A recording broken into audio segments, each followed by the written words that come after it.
Alors, je voulais tout d'abord remercier le comité organisationnel pour me donner cette opportunité aujourd'hui d'être avec vous à distance et de vous présenter ces grandes lignes de la troisième étude de l'alimentation totale en France, aussi appelée sinon le AP3. Alors, j'espère que les diapos passent bien. Je commencerai cette présentation avec quelques éléments de contexte pour vous présenter tout d'abord ce que c'est qu'une étude de l'alimentation totale. Alors, une étude de l'alimentation totale, c'est une étude qui va être réalisée à l'échelle nationale ou régionale, plus souvent à l'échelle nationale, et dont les objectifs vont être tout d'abord d'évaluer la contamination des aliments tels que consommés par la population, puis d'évaluer l'exposition alimentaire chronique de la population à des substances d'intérêt en termes de santé publique. Alors ici, on va parler de substances chimiques uniquement, pas microbiologiques. Et puis les EAT, c'est aussi un outil très important des politiques de santé publique. Donc à la fois en termes de réglementation et de recherche.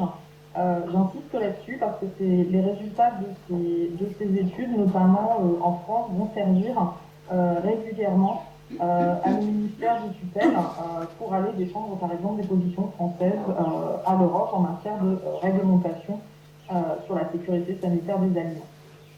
Du point de vue méthodologique, une étude de l'alimentation totale va reposer sur la combinaison de données de consommation alimentaire et de données de contamination des aliments. Et ces études, elles vont être conduites selon une méthode qui est standardisée et qui est recommandée depuis de nombreuses années à l'international par la FAO et l'OMS, et puis depuis une dizaine d'années maintenant également au niveau européen par l'EFSA, donc l'Autorité européenne de sécurité des aliments.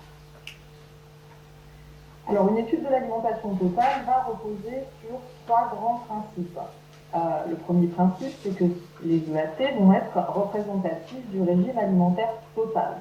Donc, comme leur nom l'indique, une étude de l'alimentation totale va porter sur le régime total.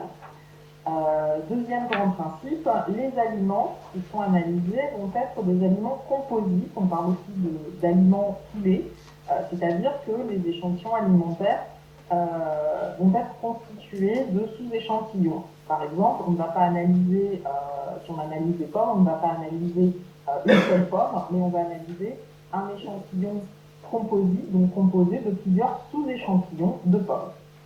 Je vais revenir sur ce principe au courant de cette présentation. Et enfin, donc le troisième grand principe, dans une étude de l'alimentation totale, les aliments sont analysés tels que consommés. Alors c'est un point très important. Donc, par exemple, à la différence des plans de surveillance et de contrôle qui sont réalisés par l'administration, dans les plans de surveillance et de contrôle, en général, les aliments sont analysés sous leur forme brute. Dans une étude de l'alimentation totale, les aliments vont être préparés tels qu'ils sont consommés par le consommateur. Donc on va véritablement analyser ce qui est dans l'assiette du consommateur, ce qui est cuisiné. On va même analyser des plats composés, des plats préparés. Alors, quelles sont les études d'alimentation totale qui ont déjà été réalisées en France? Donc on a une première étude qui avait été conduite entre 2001 et 2005 par l'INRA en collaboration avec l'AFSA à l'époque. Cette étude, le AT1, avait porté sur les adultes et les enfants de plus de 3 ans. Donc elle s'appuyait sur les données de consommation alimentaire de l'enquête 1K1, qui est paru en 1999. Et pour à peu près un budget d'environ 1 million d'euros, on avait donc 2300 produits alimentaires qui avaient été achetés, préparés en échantillon et analysés pour 39 substances. Donc à l'époque, principalement des éléments traces et exclusivement même des éléments traces et des mycotoxines. Et donc cette étude avait fourni un petit peu plus de 40 000 résultats analytiques sur les aliments. En 2006, l'AFSA à l'époque, puis l'ANSES, ont lancé la deuxième étude de l'alimentation totale France, donc le AT2, qui a porté encore une fois sur les adultes et les enfants de plus de 3 ans. Elle s'appuie sur les données de l'enquête de consommation 1K2 parue en 2009 et pour un budget plus conséquent, 3,7 millions d'euros. Cette fois, ce sont 20 000 produits alimentaires qui ont été achetés, analysés, pour environ 445 substances, donc avec un volume de résultats beaucoup plus important. En 2010, entre 2010 et 2016, l'ANSES a conduit une EAT spécifique pour les jeunes enfants de moins de 3 ans, l'EAT infantile. Alors, cette étude a porté sur les enfants de moins de 3 ans, puisque cette population n'était pas couverte par les précédentes études. Elle s'est appuyée sur les données de consommation de l'étude Nutri-Bébé de 2005, donc étude réalisée par le Syndicat français des aliments de l'enfance. Et pour un petit peu plus de 3 millions d'euros, ce sont environ 5500 produits alimentaires qui ont été collectés, préparés et analysés pour environ 670 substances. Et enfin, donc, l'EAT3, troisième étude de l'alimentation totale, qui a été lancée donc, en 2019, qui est en cours et qui va porter encore une fois sur la population générale, donc adultes et enfants de plus de 3 ans, donc de façon à actualiser les résultats de l'évaluation de risque sanitaire pour la population générale. Dans cette étude, on va s'appuyer sur les données de consommation de l'enquête 1K3, parue en 2017, donc la nouvelle enquête de consommation alimentaire. Il est prévu de collecter environ 8600 produits alimentaires et d'analyser plus de 260 substances chimiques. Donc je vais revenir sur ces substances un petit peu plus tard. Alors les EAT reposent sur 3 grandes étapes. Donc ce sont tout d'abord un échantillonnage alimentaire qui se veut représentatif de la consommation de la population. Je vais le détailler un petit peu ensuite. Une deuxième étape donc, qui va être l'analyse de ces échantillons composites préparés tels que consommés. Et enfin, donc la dernière étape, l'évaluation de l'exposition de la population avec l'évaluation de risques sanitaires et des conclusions en termes de santé publique. Donc je vais détailler tout d'abord cette première étape d'échantillonnage alimentaire. L'échantillonnage, il faut savoir que dans une étude de l'alimentation totale, l'échantillonnage c'est véritablement l'étape clé, hein, c'est vraiment le cœur de l'étude, c'est là-dessus que repose toute l'étude. Et donc cette EAT3, encore une fois, va disposer d'un échantillonnage alimentaire très spécifique qui va suivre une méthode spécifique aux EAT. Donc je vous le disais, cette EAT3 va reposer sur l'étude de consommation 1K3, donc enquête individuelle et nationale de consommation alimentaire, donc qui est parue en 2017. Cette étude a été conduite auprès d'un échantillon d'individus résidant en France métropolitaine, et cet échantillon est représentatif de la population française, donc près de 6000 individus, donc à la fois des enfants de 0 à 17 ans et un échantillon d'adultes, un petit peu plus de 3000 adultes, de 18 à 79 ans.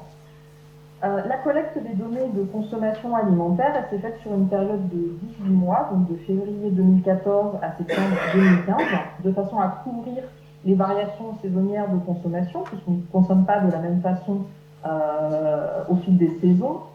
Et on voulait également couvrir un certain nombre d'événements et de fêtes, comme la période de Noël, qui peut aussi conduire à des consommations très spécifiques.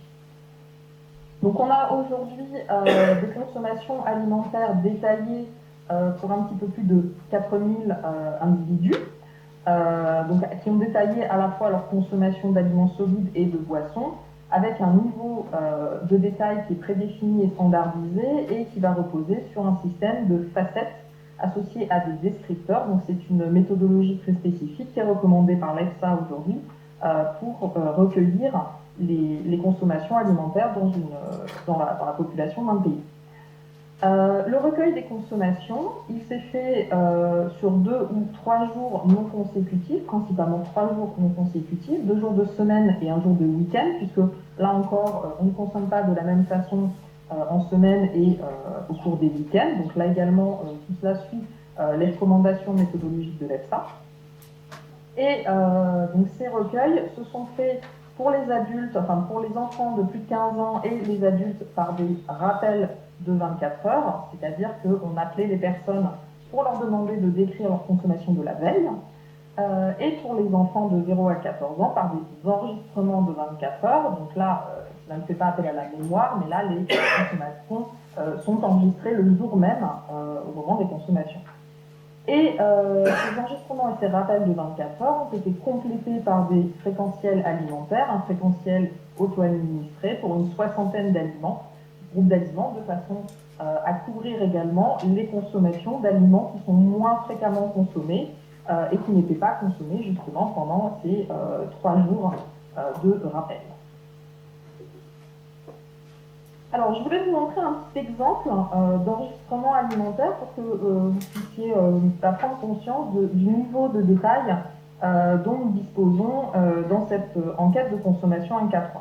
Donc, je vous le disais, par exemple, pour les adultes, nous avions donc des enquêteurs qui ont appelé les individus donc, tirés au sort dans l'échantillon et qui leur ont demandé de décrire l'ensemble des consommations alimentaires d'une journée, donc de la veille. Donc on a ainsi une description de l'ensemble des aliments qui ont été consommés au cours de la journée à toutes les occasions de consommation, donc petit déjeuner, dîner, etc. Et ensuite, une fois que l'ensemble de ces aliments sont cités, eh bien, on va demander à la personne de décrire chaque aliment via ce système de facettes descripteurs. Alors ici, on a l'exemple d'un yaourt nature. On va demander à la personne quelle était l'origine du lait de ce yaourt, est-ce que c'est un yaourt au lait de vache, au lait de brebis, au lait de chèvre, etc. Ensuite, on va lui demander si c'est un yaourt qui a été, que la personne a fait elle-même, ou si c'est un yaourt industriel, ou si c'est un yaourt qui a été produit par un service de restauration rapide, etc. Ensuite, on va lui demander quel était le matériau d'emballage de cet aliment, si c'était dans un contenant plastique, verre ou autre.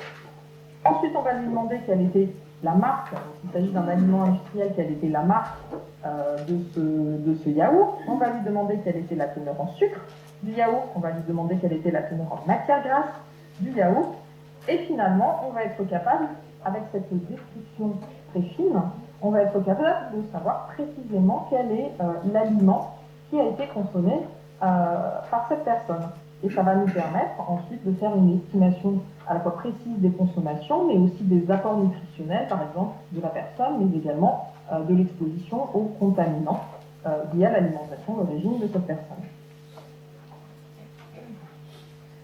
Alors, donc, je vous le disais, une EAT3 va reposer sur un échantillonnage très précis des aliments représentatifs de ce que consomme la population. Donc, on va s'appuyer sur ces données, s'est appuyé sur les données de cette enquête 1K3 très précise pour sélectionner les aliments à échantillonner dans le EAT3.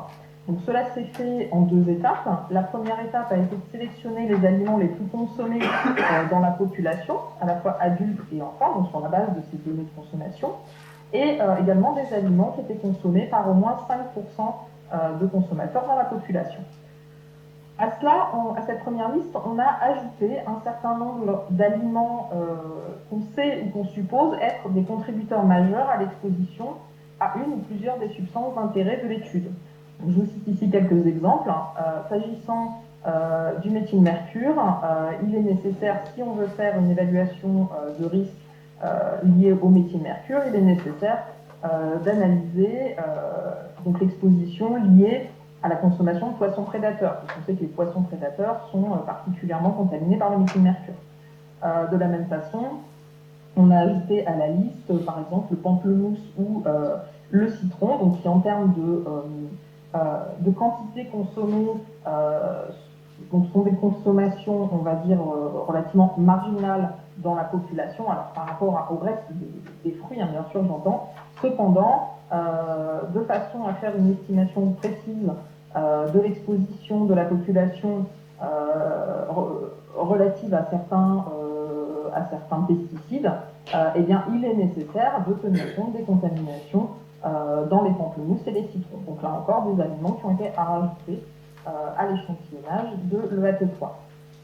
Avec cette liste finale, donc on a au final une liste de 275 aliments ou familles d'aliments qui couvrent 45 groupes alimentaires et qui permettent de couvrir surtout plus de 90% de la consommation de la population française, donc 90% en quantité de l'ensemble du régime de la population française, mais également 90% de couverture par groupe alimentaire. Donc on couvre 90% de la consommation des viandes, 90% de la consommation des fruits, des légumes, etc. Quelques mots sur les spécificités de cet échantillonnage de l'EAT3 par rapport aux autres EAT qui ont pu être conduites en France, mais pas que. Dans cette EAT3, nous n'aurons pas de stratification régionale de l'échantillonnage. En revanche, on couvre 3 régions en France, donc la région d'Orléans, de Clermont-Ferrand et de Montpellier. D'ailleurs, les trois départements sont couverts parce que les résultats des précédentes études, en particulier de l'EAT2, a montré qu'une stratification régionale n'était pas absolument nécessaire pour faire une évaluation précise de l'exposition de la population et pour faire une évaluation de risque sanitaire au niveau national. En revanche, nous allons tenir compte de la saisonnalité, à la fois la saisonnalité de consommation des produits, mais également de la saisonnalité de contamination. Parce que des travaux précédents, dans le cadre du projet européen TDS Exposure, ont montré qu'il était nécessaire de tenir compte de cette saisonnalité pour un certain nombre de substances, notamment les mycotoxines ou encore pour certains éléments traces, ça peut être important. Donc on a une stratification de l'échantillonnage par rapport à la saison. Et également, donc un point relativement important, nous avons pour la première fois dans une EAT française, mais également au niveau international, une stratification des échantillons selon le type d'agriculture, agriculture biologique versus agriculture conventionnelle. Donc nous aurons des échantillons d'aliments issus uniquement de l'agriculture biologique et des échantillons d'aliments issus uniquement de l'agriculture conventionnelle. Alors l'objectif au final n'est pas de faire une comparaison des contaminations des aliments bio versus non bio, puisque nous n'aurons pas la puissance statistique qui permet de le faire. En revanche, nous allons tenir compte de cette stratification dans les scénarios d'exposition. Donc on pourra être en mesure de dire si le fait d'avoir une consommation d'aliments plus ou moins conventionnels ou plus ou moins biologiques, éventuellement entraîne une surexposition ou une sous-exposition à certains contaminants d'intérêt. Alors, je vous le disais un peu plus tôt, les échantillons sont des échantillons composites. Dans le EAT3, les échantillons sont composés de 12 sous-échantillons du même aliment. Et le choix de ces sous-échantillons, il va se faire là encore en s'appuyant majoritairement sur les données de l'étude UNCAP3, de façon à identifier pour chaque aliment quelles sont les caractéristiques des aliments qui sont consommés, par exemple les variétés ou origines des fruits et légumes, les parfums pour les yaourts. On s'intéresse également aux lieux d'achat, parce que les gens vont s'approvisionner majoritairement au marché, en grande surface, dans les commerces de proximité ou en vente directe encore. On va également tenir compte des modes de conservation. Les aliments sont-ils achetés plutôt en conserve, en surgelé, en frais, etc. On s'intéresse aux parts de marché des différentes marques pour les aliments industriels. On s'intéresse également à la préparation et au mode de cuisson, préparation et cuisson des aliments, comme le lavage, l'épluchage, et également les ustensiles qui sont utilisés, puisque les ustensiles de cuisine et de préparation peuvent également être vecteurs de contamination. Et je vous le disais, on s'intéresse à la contamination des aliments lorsqu'ils sont dans l'assiette prêts à consommer.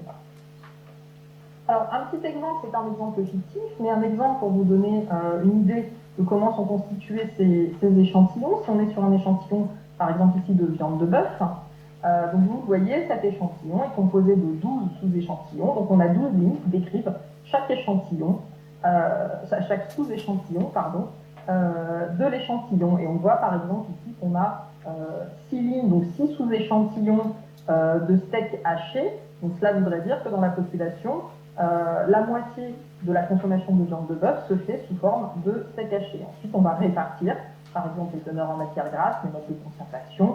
Je vous parlais des lieux d'achat, les différentes marques, etc. et les différentes façons de préparer les sous-échantillons. L'objectif, au final, étant d'avoir donc un échantillon moyen et représentatif de la consommation de chaque aliment en France. Alors, rapidement, de façon pratique, comment se fait cet échantillonnage? Donc, je vous disais, nous avons 3 départements qui sont couverts dans le EAT3. Le prestataire qui est en charge de l'échantillonnage va se rendre dans ces départements, sélectionner des points de vente, 12 points de vente pour 12 sous-échantillons. sont achetés donc, dans chacun de ces points de vente. Les sous-échantillons sont ensuite préparés, tels que consommés. Donc, pour les fruits et légumes, il peut s'agir de lavage, d'épluchage, de cuisson. Puis, les sous-échantillons sont regroupés en échantillons composites. Donc, ils sont mixés, broyés, mixés finement, puis alicotés pour être envoyés au laboratoire en charge des analyses. Donc, je passe à cette deuxième étape, l'analyse des échantillons tels que consommés. Je vous le disais tout à l'heure, on a plus de 260 substances qui sont recherchées dans cette étude. Alors, sans rentrer dans le détail, ces substances ont été sélectionnées en concertation avec le ministère de tutelle qui finance en grande partie cette étude, également en concertation avec les collectifs d'experts de l'ANSES, de façon à sélectionner les substances d'intérêt, donc majoritairement des substances pour lesquelles il y a un risque présumé donc de versement de valeur sanitaire de référence dans la population, des substances identifiées notamment via les précédentes EAT, mais également les travaux à l'international, les évaluations de l'EFSA ou encore de l'OMS. Et nous avons aussi sélectionné un certain nombre de perturbateurs endocriniens, puisque l'EAT3 est inscrite à l'action 26 de la SNPE, et donc doit apporter un certain nombre d'éléments, et notamment un certain nombre une évaluation de l'exposition de la population aux perturbateurs endocriniens via son alimentation. Donc on va retrouver des substances comme des mycotoxines, des éléments traces, des polluants organiques persistants, dioxines, PCB, etc. Un certain nombre de pesticides et des substances également migrant des matériaux au contact des denrées alimentaires comme du bisphénol ou des phtalates.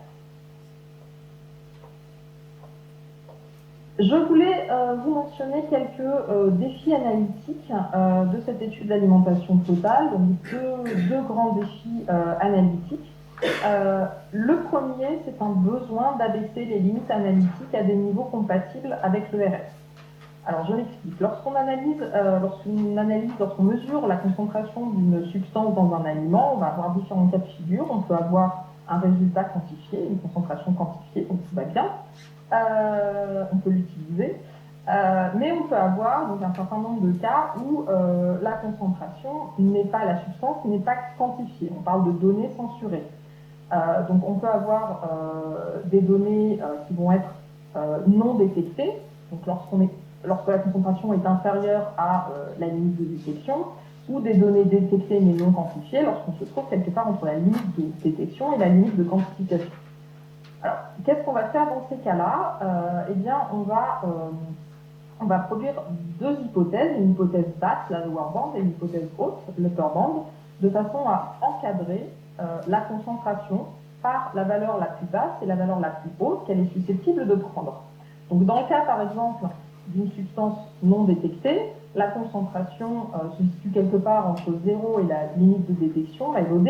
Donc, dans l'hypothèse basse, on va considérer que la concentration est égale à 0, et dans l'hypothèse haute maximaliste, on va considérer que la concentration au plus est égale à la limite de détection.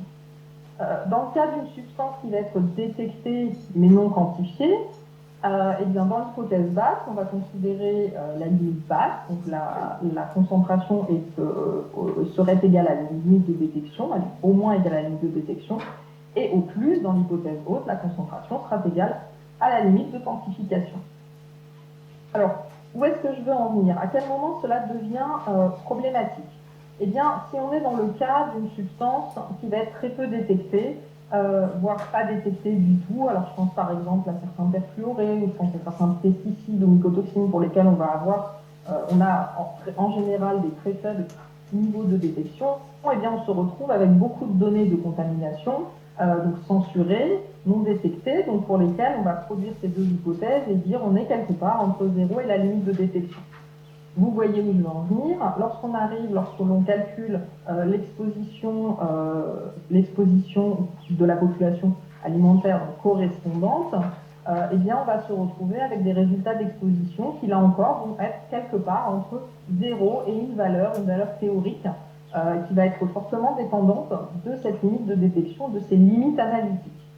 Si la limite analytique est élevée, eh bien, il se peut que lorsqu'on calcule cette exposition alimentaire, on se retrouve avec une exposition qui va être au-delà, au-dessus des valeurs toxicologiques de référence. Et dans ce cas, eh bien, on est dans la capacité de conclure, puisque on va dire l'exposition est quelque part entre 0 et une valeur qui est très élevée. Donc, eh bien, on est quelque part entre il n'y a pas de risque et il y a un risque. Et donc, eh bien, vous voyez où je veux en venir. Dans ce genre de cas, il est nécessaire d'abaisser les limites analytiques de façon à ramener cette exposition en dessous des valeurs toxicologiques de référence. Donc, pour certaines substances, il y a un véritable besoin de façon à conduire le RS, il y a un besoin d'abaisser les limites analytiques. Le deuxième défi, eh bien, il va porter sur la spéciation. Pour les éléments traces, on a besoin de méthodes analytiques de façon à analyser les différentes formes de spéciation des éléments traces. Donc, des méthodes analytiques qui vont être adaptées à l'analyse dans les contributeurs alimentaires. Alors, ça va être le cas, par exemple, pour l'arsenic. L'arsenic peut être présent sous forme organique et inorganique dans les aliments. La forme organique étant la plus toxique. La toxicité est différente pour les formes organiques et inorganiques de l'arsenic. Et donc, on a besoin, dans les aliments, d'analyser ces différentes formes, en particulier l'arsenic inorganique. Et de la même façon, pour le chrome, la toxicité est différente pour le chrome 3 et le chrome 6. Donc, on a besoin d'analyser ces différentes formes dans les aliments. Donc on a aujourd'hui des techniques analytiques qui sont bien rodées en routine pour analyser les formes totales, mais on a besoin également de développer des méthodes et d'adapter les méthodes pour mesurer ces différentes formes dans les aliments, en particulier dans les matrices complexes. Et donc nous avons à l'ANSES, au laboratoire de sécurité des aliments, un certain nombre de travaux en cours depuis plusieurs années pour développer ces méthodes et les adapter, et encore une thèse aujourd'hui qui va servir donc pour la troisième EAP. Très rapidement, la dernière étape, l'évaluation de l'exposition de la population.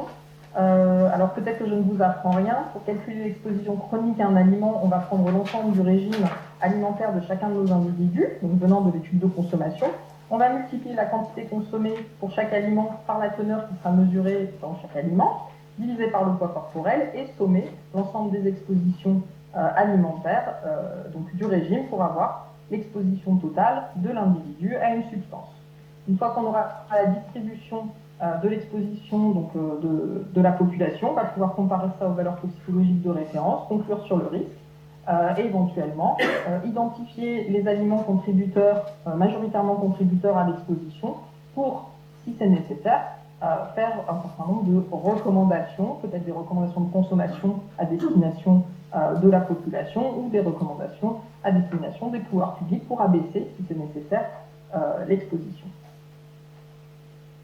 J'en termine avec le calendrier de l'EAT3. Alors la première étape, l'échantillonnage alimentaire, a commencé donc en courant 2021 et devrait se poursuivre là jusqu'à à peu près l'été de cette année. Les analyses des échantillons devraient commencer fin 2022, début 2023 et se poursuivre le temps nécessaire de façon donc, à analyser l'ensemble des substances ciblées dans les aliments. L'exploitation des résultats devrait commencer courant 2023, donc avec l'évaluation des expositions et puis l'évaluation du risque sanitaire derrière. Et on prévoit une publication des résultats à partir de 2024 avec une sortie des résultats échelonnés. Donc contrairement aux précédentes études, sans doute pas un gros rapport en fin d'études, mais des plus petits rapports qui sortiront sans doute par famille de substances en cours d'année. J'en ai terminé, je vous remercie pour votre attention et j'attends vos questions ou vos commentaires. Merci beaucoup Véronique. Est-ce que tu m'entends? J'ai pris le micro libre, en main libre. Est-ce que... Oui. Mais je me rapproche, j'arrive, j'étais au fond de la salle. Merci beaucoup pour cette présentation. Effectivement, place aux échanges, aux questions de la salle s'il y en a. Et puis aussi, je jette un œil sur la chaîne YouTube puisque nous avons des participants qui suivent à distance. Oui. J'aurais voulu savoir pourquoi ils posaient les isoflavones dans les substances. Alors, une question pour savoir pourquoi dans l'EAT3, les isoflavones sont analysés, sont recherchés, analysés. Alors, les isoflavones ont été ciblés cette fois-ci par rapport à la problématique des perturbateurs endocriniens principalement. Donc, je vous disais, le AT3 est inscrite à la SNPE et doit apporter des éléments d'évaluation des expositions de la population aux perturbateurs endocriniens dans l'alimentation. Et donc, c'est principalement par rapport à ces effets-là que les isoflavones ont été ciblés dans cette étude. D'autres questions dans la salle, les étudiants? Oui.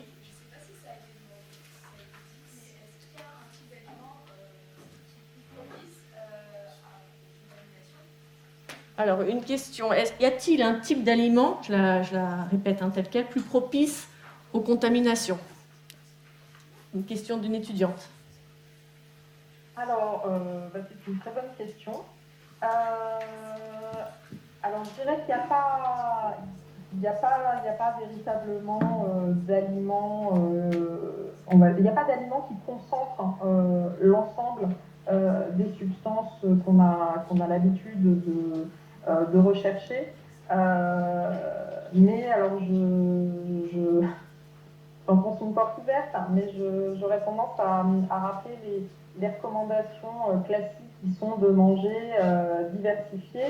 Et puis, on a tendance à ajouter à ça qu'il faut aussi varier les lieux d'approvisionnement de façon à ne pas toujours consommer la même chose, parce que si on n'a pas de chance et qu'on tombe sur effectivement des aliments qui sont un peu plus contaminés, on va avoir tendance à se surexposer à certaines substances. Donc, il ne faut pas hésiter à varier son alimentation et les lieux d'approvisionnement. Après, donc non, je disais, il n'y a pas d'aliments qui concentrent l'ensemble des aliments, des substances, pardon. Mais bon, on va avoir quelques produits. Voilà, je vais citer par exemple les poissons, en particulier les poissons gras, par exemple. On sait qu'ils vont concentrer beaucoup de polluants organiques persistants, les dioxines et les PCB, mais à l'inverse, les poissons gras, en général, il y a bien sûr des subtilités, mais en général, les poissons gras ils sont aussi les plus riches en acides gras oméga 3. Donc il y a cette balance risque-bénéfice aussi à prendre en compte. Il ne faut pas bannir les poissons au prétexte qu'ils vont être peut-être contaminés par certains contaminants, parce qu'ils sont aussi riches en oméga 3, riches en vitamine D, c'est important. Voilà. Si on veut prendre un exemple dans les légumes, par exemple, on va avoir les légumes feuilles, comme les salades ou les épinards, qui vont peut-être concentrer un peu plus d'aluminium. Mais à côté de ça, ils vont également être pleins de vitamines. Donc on a toujours cette balance risque-bénéfice. Dans tous les groupes d'aliments, on peut trouver certains aliments qui vont être plus contaminés par telle ou telle substance. Mais voilà, on n'a pas un aliment ou un type d'aliment qui est particulièrement contaminé et encore moins à proscrire. Merci pour la réponse. Une dernière question peut-être? Oui. Est-ce que l'étude va prendre en compte l'exposition aux huiles minérales? Véronique, vous avez entendu? Est-ce que l'étude va prendre en compte les huiles minérales? Alors, à ce stade, il n'est pas prévu que les huiles minérales soient ciblées, mais c'est quelque chose qu'on avait évoqué, auquel on avait pensé. On en a discuté avec le ministère de tutelle, et c'est en concertation avec le ministère de tutelle que les huiles minérales finalement n'avaient pas été retenues pour diverses raisons analytiques notamment. Mais c'est quelque chose que nous avons en tête, et c'est un sujet qu'on va essayer de creuser en parallèle de l'étude. C'est une question qui revient régulièrement, on a bien en tête, et on voudrait avoir les moyens de les analyser également.